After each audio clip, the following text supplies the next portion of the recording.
Okay, hello ladies and gentlemen of YouTube. Today we are going to be playing Dark Souls in...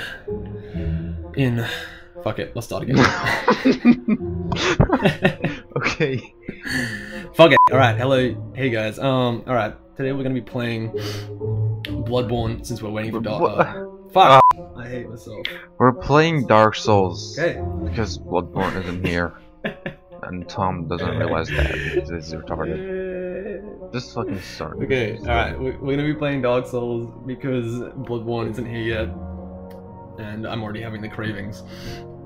Alright, we're gonna be talking about Bloodborne and just some new news that's come out recently, about the interactive trailer and stuff, about the Japanese launch trailer, about how Nightmare Edition is no longer available in the EU or Northern America. Yeah, I don't think it was ever available in Northern America anyway, so I think we can just skip that part.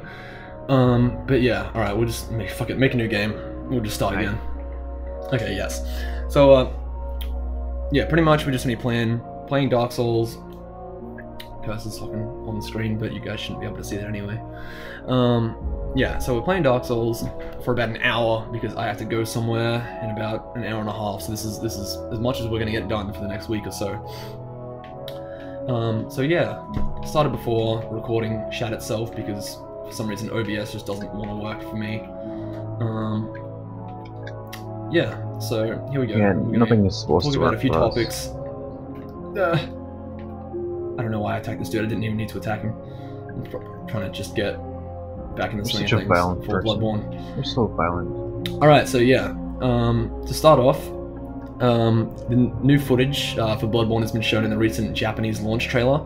I just watched it about half an hour ago, and it shows new enemies, new areas, new weapons, just stuff that hasn't been shown in any of the Northern American trailers yet. And the entire trailer is in English, so I'll try and link it. Well, not try, I will link it in the description of this video if we do end up actually getting this video out and it doesn't crash again or something terrible happens. Which will happen. So yeah, that's probably, I don't doubt it.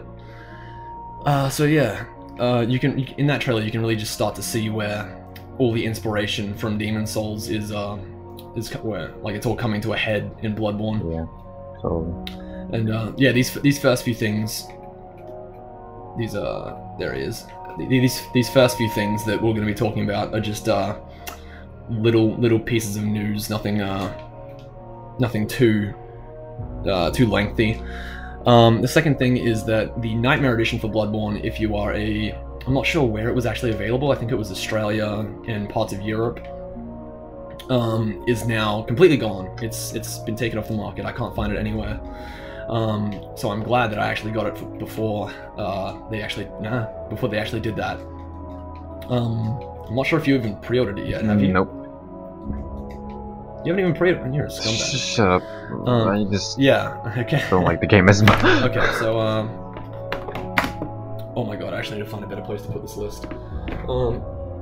So yeah, and if you didn't know it already, Sony has their interactive trailer for Bloodborne up, and if you complete the entire trailer, like every single one of the pathways in it, you will get a PS4 theme. But people on Reddit and people on, well, just any decent people in general, they have already posted the PlayStation codes online anyway. So you don't have to go through the trailer, just look for it somewhere, you can get the PS4 theme for free. It's nothing too special, it's just a picture of the box art, but oh fuck me. I didn't get my weapon. I'm a moron. I can't. Now I understand why people don't play and do live commentary. Oh wait, I did get it, didn't I? I just didn't equip it. Yes, okay. I don't want the shield. Yeah, so where was I? So yeah, you don't need to do the trailer. Just look for the code somewhere, and I'm sure you'll be able to find it. I just took it from, I think I took it from just a GameSpot video. I just found it in the comments or something. Yeah, so next thing is kind of a big thing, question mark, I'm not sure, since we were kind of all expecting it, but New Game Plus has been confirmed, and New Game Plus has been confirmed. Wait, has apparently, like, is there PvP in Bloodborne? They're like, oh yeah, there's PvP. Watching, there's PvP for sure. The new trailer for the game actually shows quite a bit of PvP. which is great. So I just encourage everyone to go watch it if you want to actually see PvP in the works in Bloodborne. I hope they fix like so the yeah, fucking the next thing, netcode. Netcode? You mean yeah, like because like I hope it doesn't connections and stuff? because like it's fucking laggy. Yeah, they have. They've I'll get to that in a minute. But so yeah, New Game Plus has been confirmed for the game, and word has it that even FromSoft themselves have been like having trouble beating it. So that's just like, if you want a gauge of how much more difficult Bloodborne is to Dark Souls or Dark Souls 2, then you will be gladly surprised if you like the difficulty of the games, because New Game Plus is something to be feared, apparently. Oh man. Which is great from my point of view, because that's the thing I like. I think that's what most people like Second about Dark Souls. It's the thing I like most, second to the lore and storytelling of these games. Yeah. And I guess combat would come third in there somewhere. Because I guess the combat is kind of what makes it have an element of difficulty. So yeah, just before we before we go into this and fight the Asylum Demon, we can just have a quick chat about the overall game time of the overall, like how long the game takes to finish. So yeah, basically the game time is 40 hours long so far, and that's not even, they haven't even finished the game yet.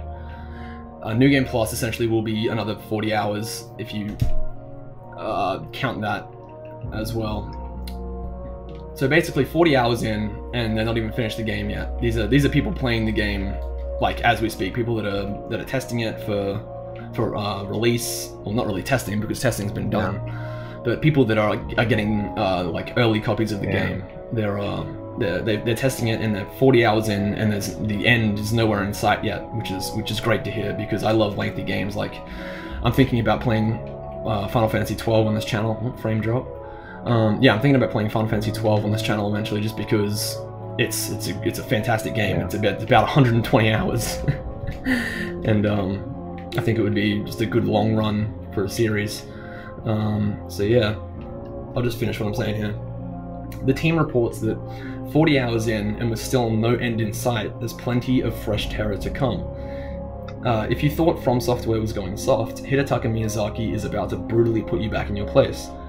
Bloodborne is Miyazaki's brutal riposte to the section of his player base that think they've seen it all before. So essentially, FromSoft is throwing us a curveball when they say that, saying that essentially us, the people of his player base that think anyone that thinks they're tough shit within the Bloodborne realm will be pleasantly surprised, apparently. So yeah, that's the main game time for you, or how long essentially it will take to complete. Just a rough estimate. So 40 hours and no end in sight. So maybe, I don't know, maybe 60-hour game we're looking at for the main story, and that doesn't even like come into the realm of the Chalice Dungeon. Just something that can be done over and over and over again. Yeah, like you still have PvP, which will get you like about PvP as well, which is like, if you want to gauge, I'm gonna say gauge a lot because it's just the only word that's coming to mind when I'm playing and reading this out at the same time. But essentially, if you want to look at how alike the other games will be to Bloodborne in the sense of replay value and stuff like that. So replay value, accessibility. FromSoft keeps using the word accessibility. They're looking to expand their frame drops.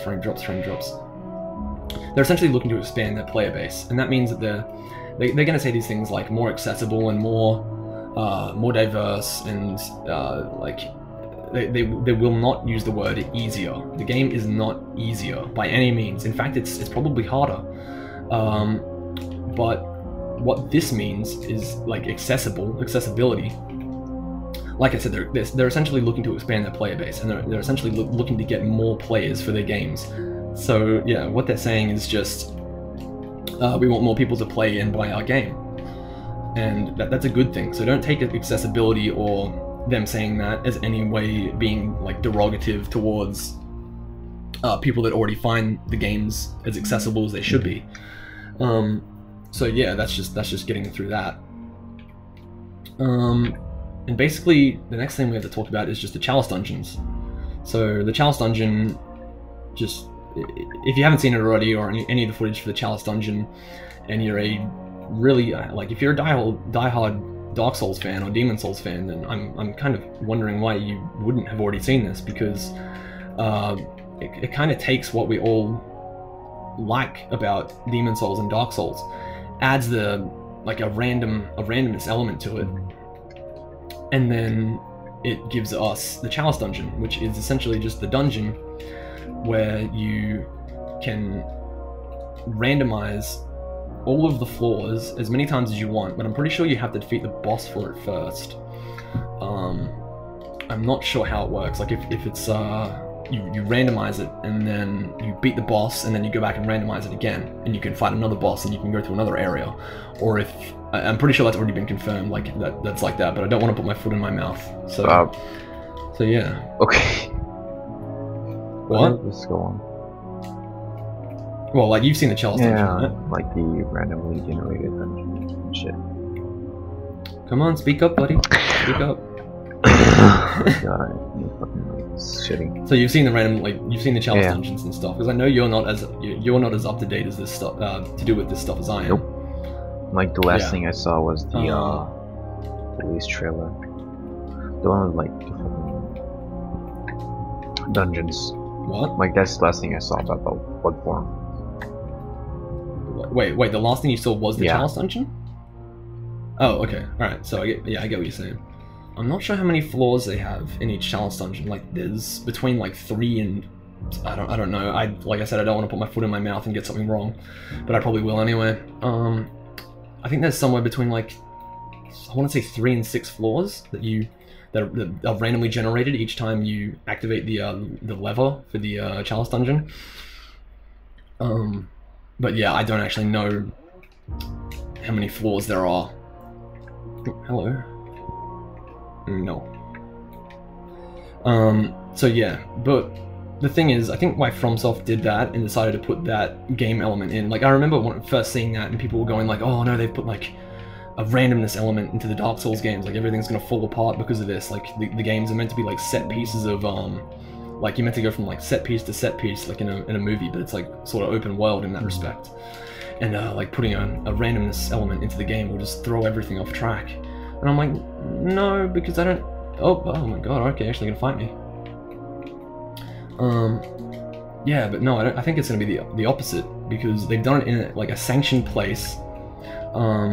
It's only one small part of the game, and I mean, look at like just take the 40 hours that we already have of the game, and compare that to the Chalice dungeon, which is like one area that will take maybe 1 hour, 1.5 hours to finish, depending if you actually go through with it with a co-op partner or someone like that.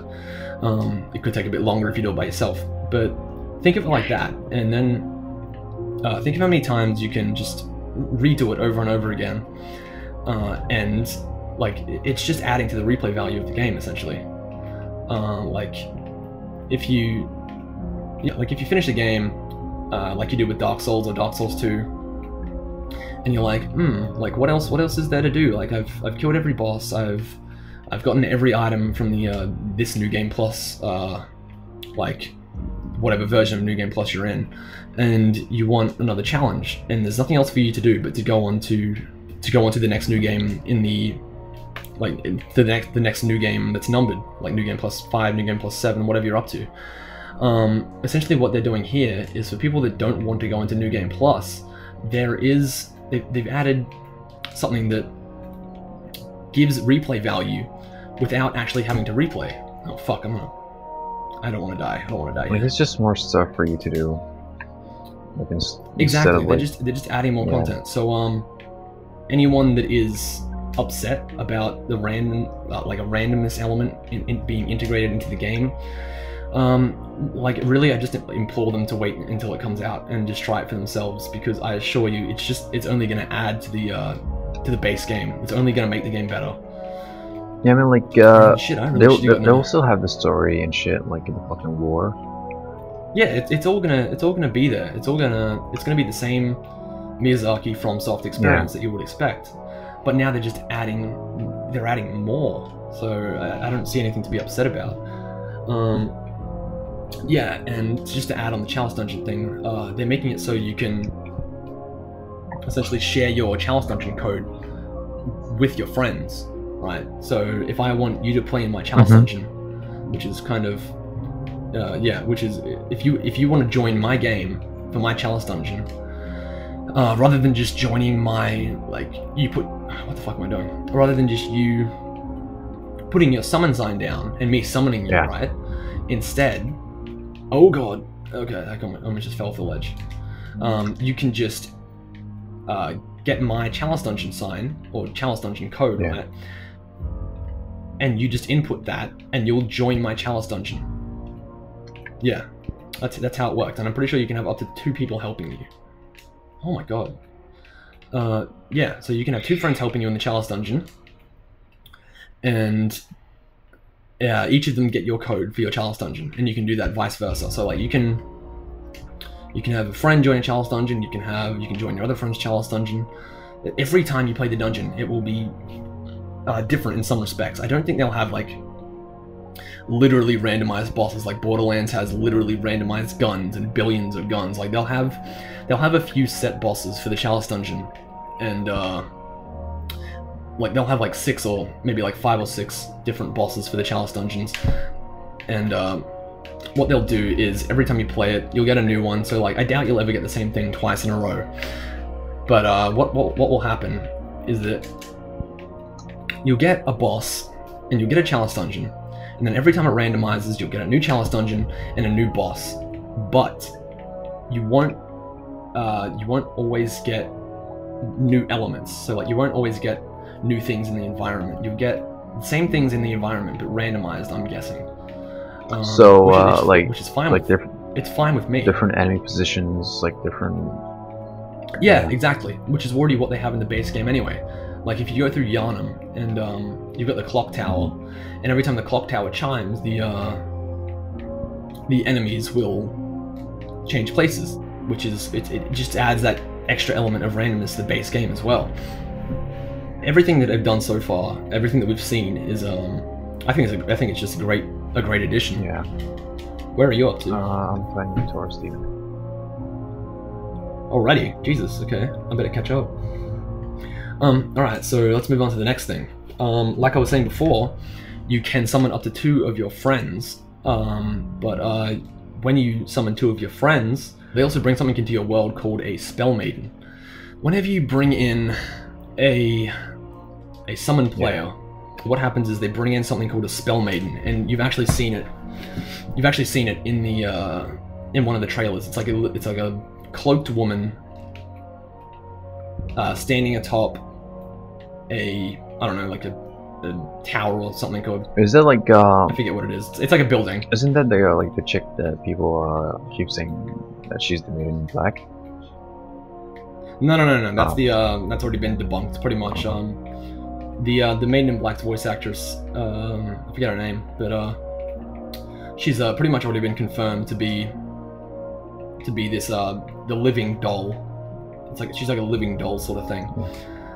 And basically what she is, she's a lifeless doll when you first encounter her.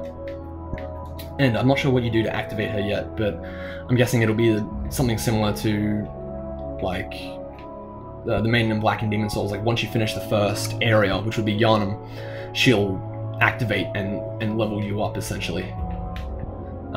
So I'm guessing that's how it'll work. Okay. So yeah, so after you finish the first level, she'll like come to life and she'll. She's like, basically like, the whatever. Emerald Herald of Bloodborne. Yeah, she's no, like the Maiden in Black, dude. Like Emerald Herald is like the Maiden in Black, yeah, but it's more accustomed to Demon Souls. Like Demon Souls it'll have much more of an impact on Bloodborne than Dark Souls will. Yeah. Just for small reasons and small things you'll be able to notice that'll have like similarities and stuff. Yeah, and I've pretty much already, like, I made that video about Bloodborne being connected to Demon Souls a while back before anything was really confirmed about the game. Yeah. Like solitary evidence, like that was literally like factual. I did it, like I made it before I really had anything official to go on, which may have been stupid in respects, but now I can like back it up and stuff, saying that no, there is no Maiden in Black. There may be slight similarities to Demon Souls, and like it might be like fun to find them, but no, I don't think there's going to be anything literally related to Demon Souls. Okay, so next thing. Yeah, they've named some of the monsters that are in the Chalice Dungeon. They are Protectors. I'm guessing Protectors are those big buff monster dudes that have the like claw things for the scythes, that have scythes for hands, that light the ground on fire when they hit it. Oh yeah. And then there's Ritual Masters. I'm not sure what the Ritual Masters are yet. They look like... I'm guessing that they're those big hunchback-looking blob monsters that have arms. They look like witches that have like the eyeball necklaces. I'm guessing that's what they are. And then we have the Ancient Guard Dog, which is the big hellhound-looking thing. And basically, so they're not calling it a hellhound. It's not a. I don't think that a hellhound may have been the inspiration for its design. Oh, there it is. But I don't think it's I don't think it's actually a hellhound. I think it's an Ancient Guard Dog or whatever they're calling it. So yeah, they've got that as the boss's name. So that's the confirmed boss's name, I guess. I'm not sure if we've actually seen it. Okay. So yeah, like I said, when you get invaded, you call forth something called a Spell Maiden as well, and they're basically, what they do is they basically invite invaders into your game. So well, that's shitty. I don't know, is it like because you play co-op and you get like gankers and shit. Yeah. So for each Spell Maiden that your co-op partner brings in, so like they each have one Spell Maiden, but for each one, I'm pretty sure that they can bring in an invader. So, I mean, like that. I'm just gonna hotbar these souls quickly. Oh, they're already on there. Okay, good. Yeah. So for each Spell Maiden you have, essentially what you're getting is one invader for each Spell Maiden. I think. Like, don't quote me on that. I don't know yet, but I'm guessing that's how it would work. That seems like the logical climax to go to for that mechanic. If you want to know more about Spell Maidens and stuff, I'll link the Vati's new video. My throat is getting really sore. I should have gotten water. But yeah, I'll link Vati Vidya's latest video where he talked about Spell Maidens and Smell Maidens. That'd be interesting. Yeah, where he talks about Spell Maidens and invasions and co-op and a bunch of new game mechanics that have been introduced of recent. What's next? So yeah, shields will be absolute shit according to From Software. There will be shields in the game, but they will be absolute trash. Like, they will be literally probably like pieces of wood. Like, I don't know, maybe. I'm expecting like either like wooden shields or something of the like that's really, really weak. Like just and, like you know those cracked round shields you get at the beginning of the game for the Pyromancer? Cracked round shields? Like in Dark Souls. What is that? Like shitty... In Dark Souls or Dark Souls 2? 1. Like shitty round shield. So like this game? Wooden shields that are shitty. Oh yeah, I know those shields. Yeah, I think basically all shields will be like that. So no more turtle blocking faggots. Like the ones that these hollows are wearing? Yeah. Probably. It'll be something akin to that. Okay, so next thing we have is the story trailer that was released a little while ago. The story trailer basically shows us a bunch of NPCs and a bunch of game art that is literally tied to the main story of the game. So what we see is the doll, like the living doll character that will be the embodiment of the Maiden in Black's voice actor, and she looks pretty pretty solid as a character design. Like I like the white hair, like the cloak. It looks pretty cool. And me myself, as someone that studies character design, like it looks really appealing. Well, not a bunch. Like it shows Lasefka or Iosefka or whatever his name is, the guy that owns the clinic. It shows the living doll. I'm not sure what her name is yet, but I'm hoping it's something cool, like the Maiden in Black or like the Emerald Herald or something. Yeah. I think the next thing that I have to talk about is the 19 minutes of Bloodborne footage that I actually did for about 3 hours or so, just to have IGN take it down. So yeah, basically, you start off in the lab. You start off in like Iosefka's clinic, or Lisefka, whatever his name is. I don't know. I thought it was an I, but or maybe it's just, I don't know, different dialects. I don't know. But yeah, you start off in his clinic. You're on a table, and you're getting a blood transfusion, turning you into a hunter essentially. Because right after you get the blood transfusion, you go into a nightmare, and then you go into a nightmare. You come out of it. The doctor's gone. As you roam around the clinic, you find a werewolf, a beast. Yeah, you try and fight the beast. You have no weapons. You have no armor, or you have armor, but you're not. Yeah, and then you die. Yeah, and then you essentially die, and you died. Shows up and all that shit. And then I think like so yeah, first level begins or some shit.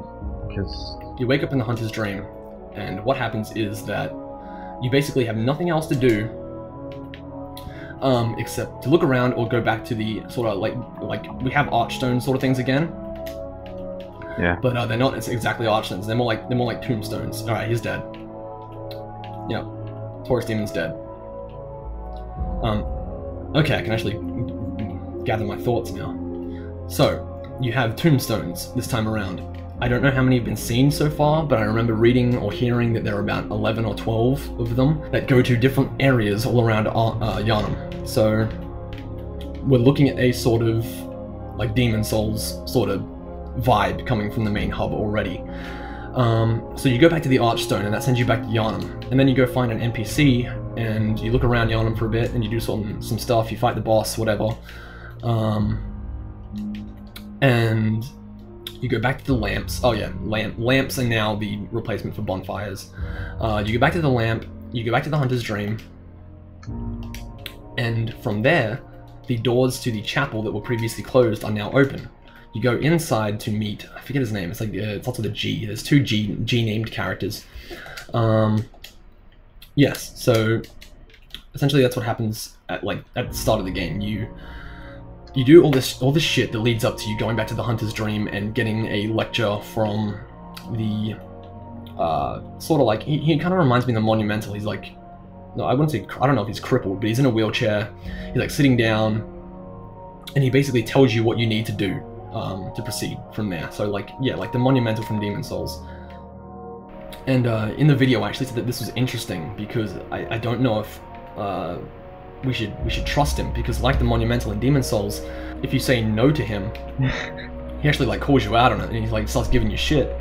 He's like, oh, you're like, I don't know, you're not like worthy, or like I didn't want you to save the world anyway. So I'm wondering if like this guy doesn't give you an option though. He doesn't give you an option to reject his offer of like being a hunter, because I guess that's like already like preordained or something. So what happens is he tells you to go and kill beasts, but he doesn't give you any reason to do it. He says that's just what we do. Like you're being led like a flock of sheep by him into, I don't know, into the slaughter, into who knows where, like into an open like run free sort of thing. But yeah, we won't know until we actually play the game and finish it. But what I'm expecting is there to be that sort of like Demon Souls undertone sort of thing, like he's like the Monumental and you shouldn't trust him anyway, or like maybe you should trust him but his intentions aren't good, or maybe they are good but he has devious intentions for himself, like something like that. And yeah, that's what I think about it though.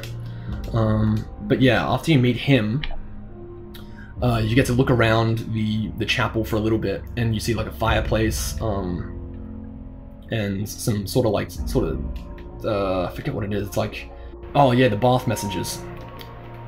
You look at the bath messengers, and they're sort of like a merchant type of enemy. Not enemy. What am I saying? I'm starting to lose it.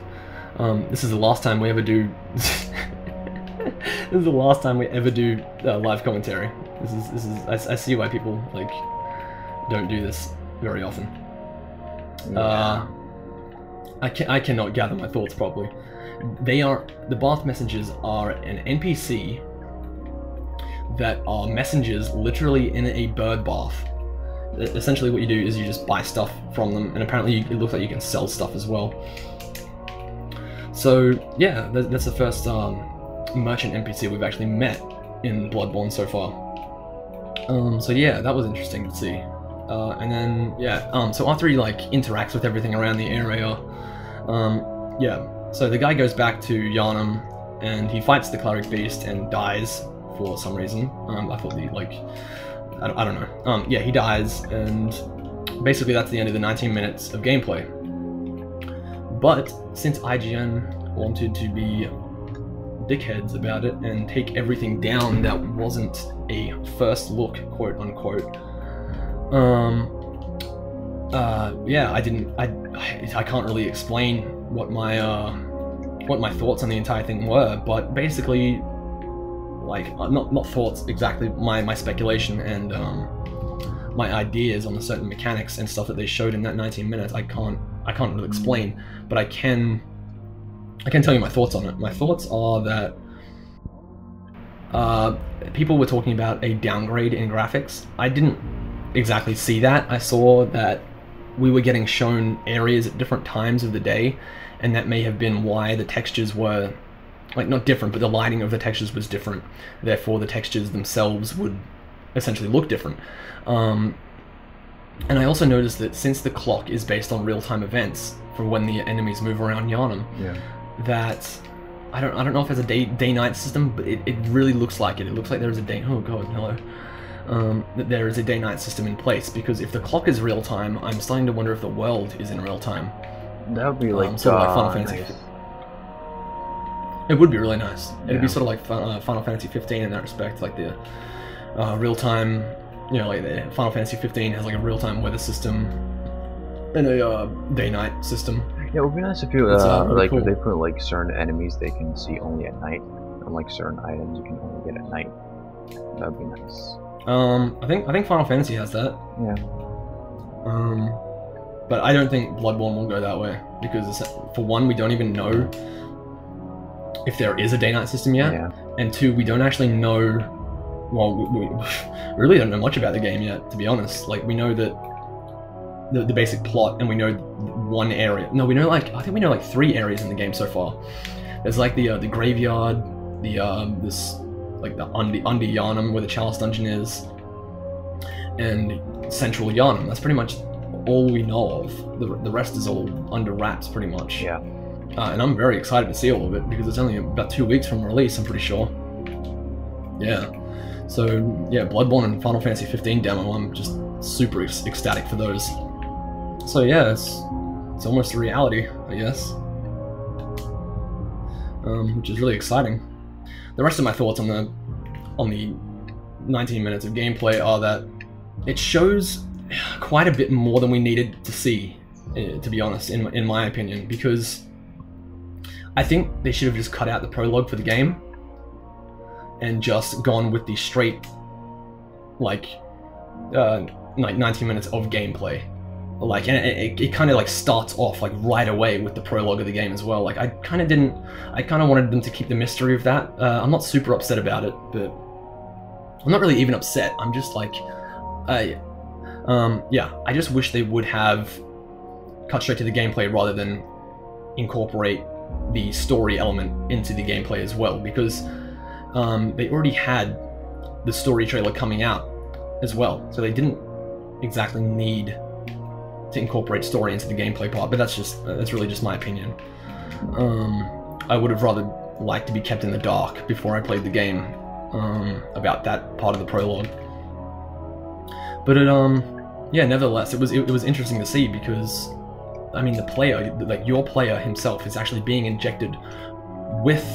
I'm not sure if he's being injected with the disease, or whether he's being injected with like something that makes him stronger as a hunter, like more blood or something like that. But there's a quote from the trailer that says like I forget what it is, but it's in one of the more recent videos. Like the blood makes us human. The blood makes us more than human. The blood makes us human no more, which essentially means that they're just playing on the fact that the more blood you take in and the more blood you consume.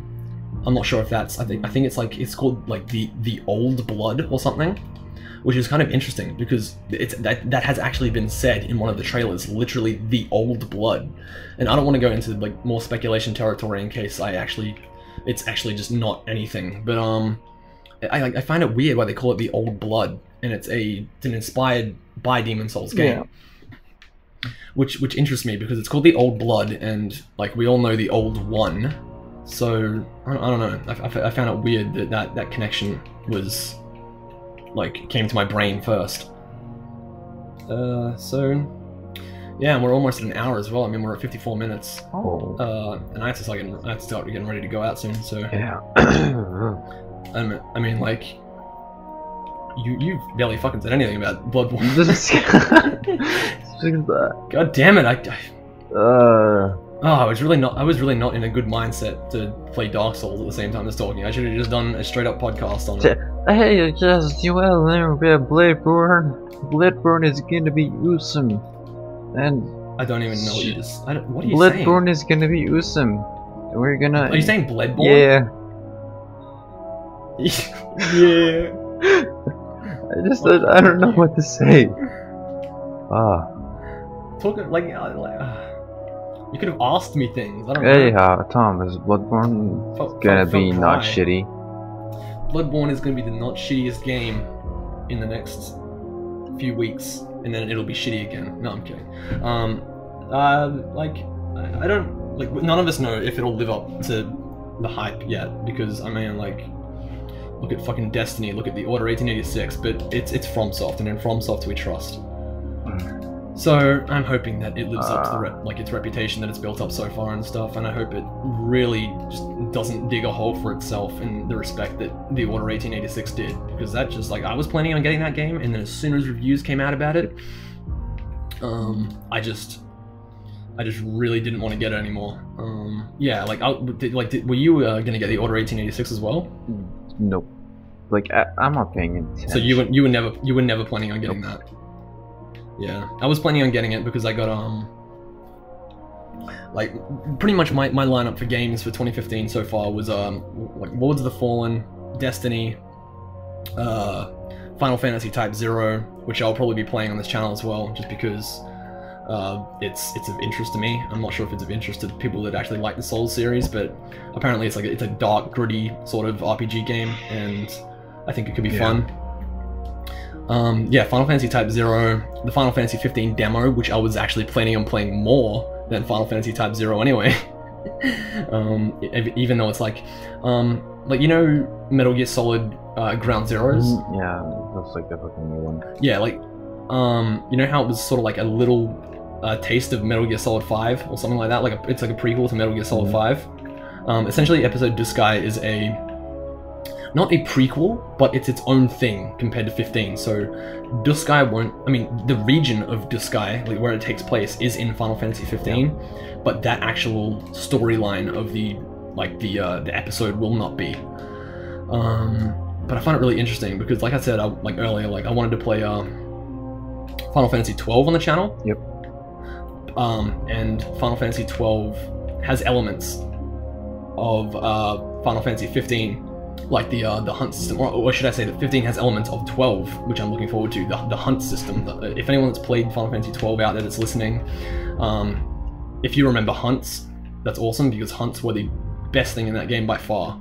And yeah, if you remember hunts, you'll know how much fun they were. What are you doing? I just fucking... You just died? Yeah. Yeah, but if you like Final Fantasy 12, I would really consider. I got like not the game consider, downloaded. I need to fucking play it. Just You need to play it. You need to play it big time. Anyone that's played Final Fantasy 12, I implore you, please try 15. So far it looks like Final Fantasy.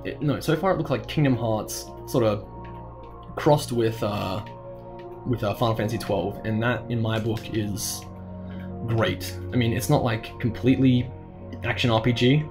Like, it's not hack and slash. Oh damn it, I forgot to get that. I'll get it after. It's like Final Fantasy 12's combat style, but a bit more fast paced, or a lot more fast paced, I should say. So I think Bloodborne talk is pretty much wrapped up for this video. We'll be talking a lot more about Bloodborne when it actually comes out. Like, I'm gonna try to play it on day one. Like, I don't have an Elgato to record on PS4 yet, but I'll do my best to get one before Bloodborne actually comes out and hits the shelves, so we can play it on day one. Well, I don't know, should we just end it here? I mean, we're at an hour and 2 minutes. yeah, yes. Yeah? Alright. Oh, okay. Well, I think that's a good... Dude. Yeah. It just crashed.